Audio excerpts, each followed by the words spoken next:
Morning, everyone. Rachel Espini from the Newsday. All the panelists touched on these issues, but I'd like a little bit more of an elaboration. You all stated that you'll have dealt with or had to reason with, well, I like to call them trolls, and there are others, yeah, they're trolls, and there are others who are hesitant or resistant or have opposing opinions to what you all want to talk about. So has that reasoning been successful? So that's one. And two, you have also mentioned the difficulty of translating cyber activism into real-world activism. And I'd like to know if you all have any real success stories about full activism in the real world, or if it has impacted on political views. Thank you. Great questions. Anyone want to jump in? There are a lot of questions there. So, whenever we start, how have you dealt with trolling, as the term goes? With We Can't Wait, we haven't had any trolls. Yay. None. Nobody's posted any kind of hate messages or anything like that. It's only been supportive. It's been kind of slow. So we had, when the Intro to Women's Studies class had their popular action, we decided to seize that day as well with them and go into the campus, walk around. We didn't stay in one place, we kind of moved around. So there were some people who were looking for us and they didn't know where we were.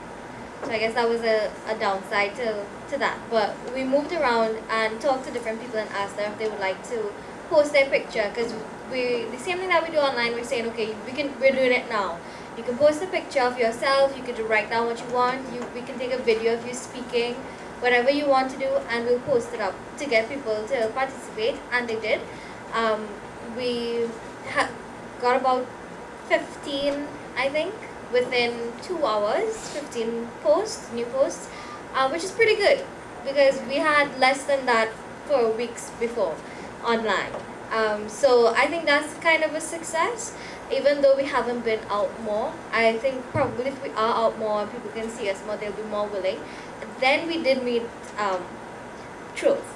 There was this one dude who argued everything. Like, he brought his full arsenal of anti-gay material, most of which was inaccurate. Like his statistics about, HIV infection rates, about religious positions on the issue. For example, saying that, okay, well, he's Hindu and Hindus don't believe in gayness. I was like, dude, you're wrong. And I started to reference texts. I'm like, don't worry, I walk with my backpack too. And we kind of had it out. In a debate though, it wasn't an argument. We debated it, we talked about it. And there were a couple of people who were like that. Because when we asked them face to face, like, would you support this cause? Instead of saying outrightly, no, I don't support it, they were like, well, you see, and they would go into this debate and they would want to talk about it. So instead of shutting them down, I did try to engage as much as possible, but I also didn't want to waste time in a conversation having to repeat this same argument over and over. So we tried to give them access to the page and say, if you have questions, you can post questions and we'll be happy to talk to you about it and try to move on. But online itself, we didn't get any trolls. I mean, I think it's important to be playful sometimes with people like that, and take the edge off.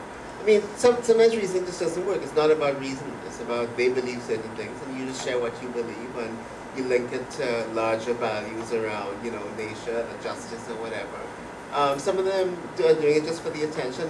It's kind of you have to gauge a little bit of that. We got the most trolling when we went to the Reroute Movement's first camp outside the Prime Minister's office and did a couple of posts and posted a brief audio interview we did with one of the residents. We got seriously trolled, not around LGBT issues, around carpetbagging, around asking us to justify every single advocacy point the Root movement was making. It was quite interesting. And then the other interesting thing is when the Prime Minister made her comments around public opinion not allowing her to decriminalize homosexuality at the end of September, there was a campaign by gay men in her office and their friends to justify why that made sense on the internet. So, you know, the trolling comes in different forms. Just to say that a news story is not going to change somebody's mind. A feature story is not going to change somebody's mind. When you talk to people, what changes their position on these things is often their personal interactions with somebody who is lesbian, gay, bisexual, or transgender. And secondly, entertainment, to be honest. People watching, you know, the US sitcoms, that kind of normalizes things for them. And I think that's what we don't have in the Caribbean by and large. And our challenge is coming up with products, coming up with content that can act as a proxy and kind of help people to tap into the stories and to empathize, I think. I remember shortly after KRYSTAL, it was in 2010, two local groups brought Lawyers for Jesus and Hospital Christian Fellowship, brought an ex-gay ministry that had been trying to make inroads into the Caribbean here. And we learned that they were coming, because they boasted about it, they were coming because they thought Trinidad was growing more tolerant. And so we convened a meeting and we invited people to help us think about how to respond. And we specifically said, you know, can we do this in a decentralized way? Do people want to take leadership? You know, they were trying to get into Fatima shortly after that video with those two students there. They were planning a youth rally at Naprima Girls. And two young people, one of whom had been to one of Gabrielle's classes, showed up and they said, we want to do some organizing around this. And we said, it's young people, you know, you really have to be careful. You have to monitor them. And I was like, what harm would they do? So we supported them. They took leadership. They organized a maxi. Young people put out money for the maxi and some jerseys. They came up with a slogan that was adapted from something they found on the internet. And it ended up with almost more of them in these People's Youth Rally that ended up being moved to a small church in Coquille than, you know, the organizers got. And it was one of the most brilliant and powerful forms of real-world activism. And then when we were coming back up from South, because Mercy left from campus, we stopped at Price Plaza because we were hungry. And we all came out the bus wearing these jerseys that said the homosexual agenda, 1, buy cricks, 2, spend time with family, 3, work for equality, and walked through the mall as if it was normal. And, you know, we called it, you know, the first gay rights protest in the nation. I just wanted to add to what CEDRIANN was saying about people's attention span and changing their minds. And that's kind of what we wanted to do with We Can't Wait, is stir that empathy and make people think about the effects that their behaviors are having on people's lives, even, you know, slight comments that they might make or something. And people have a very, I think this internet generation, we do have a small attention span. So to read something very long, even to watch a long video, it's, no. If it's more than 2 minutes and the point ain't reached yet, we don't want to see it. So the pictures are very effective for that, for getting messages across instantly. Something very short, even the hashtags and the tag phrases, it's useful for making people think. And then if they're interested, they can look further. Because people are like, you just want to skim, you just want to see what's there and move on.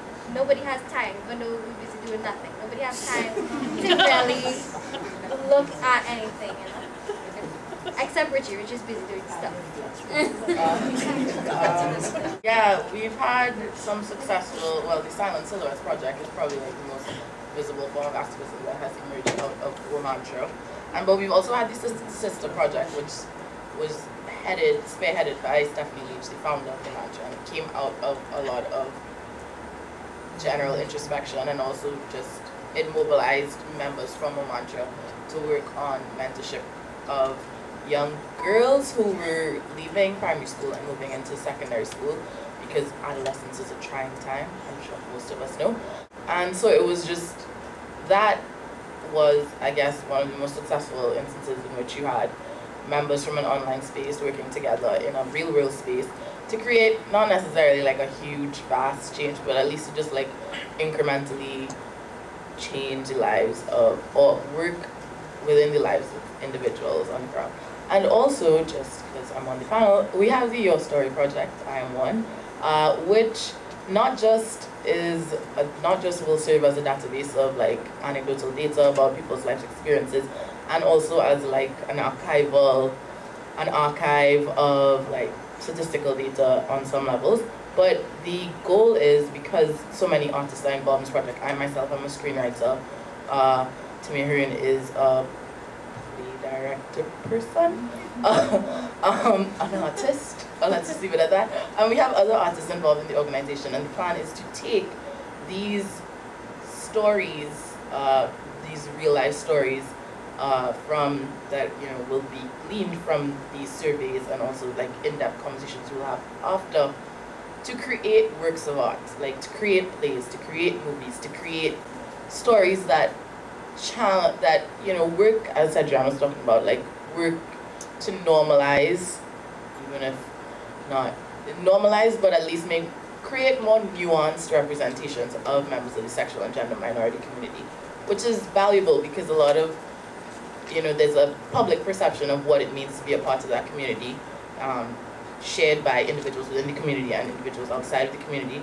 and working to change that. And that is obviously going to emerge in part from like cyber activism, in the sense that we're going to get individuals involved by the interweb, but also